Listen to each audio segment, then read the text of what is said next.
ما في شيء يخطر في بالك إلا وسويته. الله يا شيخ أنا لي 2 3 سنوات ما أصلي، الله يتوب عليك. جوالي مليان روابط مقاطع، الله يقبلك كذا بكل سهولة. الله يقبلك والله. الله جل وعلا يقول: ومن يعمل سوءا الله أو يظلم نفسه ثم يستغفر الله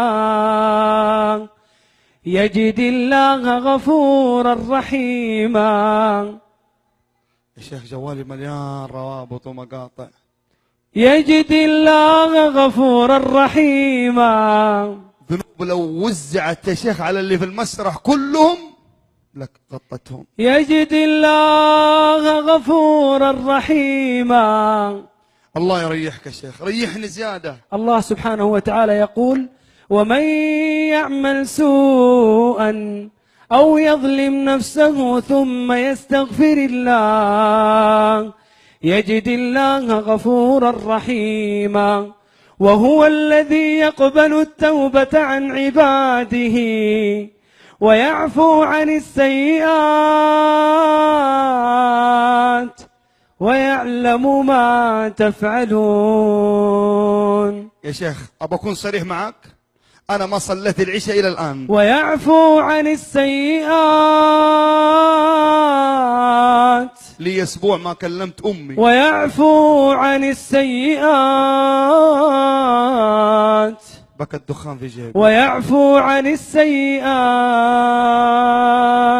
أغاني. ويعفو عن السيئات ويعلم ما تفعلون.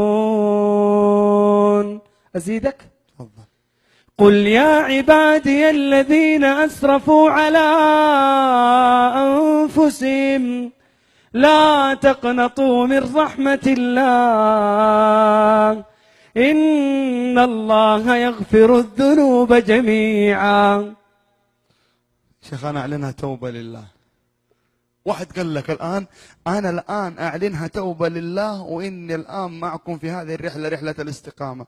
طيب ذنوبي اللي سويتها إيش مصيرها؟ إلا من تاب وآمن وعمل عملا صالحا فأولئك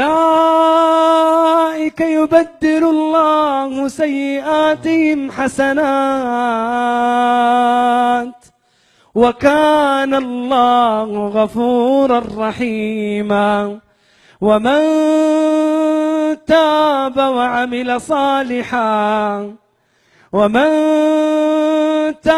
وعمل صالحا فإنه يتوب إلى الله متابا.